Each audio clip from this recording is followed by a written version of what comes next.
Rasululloh habiblarimni, qalbimga yaqin bo'lgan ummatlarimni ko'rishlikka mushtoq bo'ldim dedilar.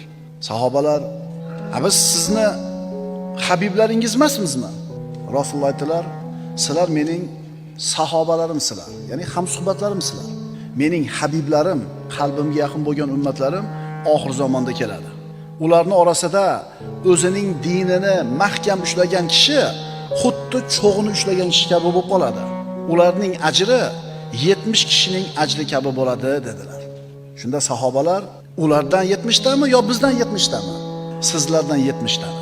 Ya'ni sizlardan 70 deyiladi qilgan ajringlar ularni bittasini qilgan ajri bilan teng bo'lib qoladi.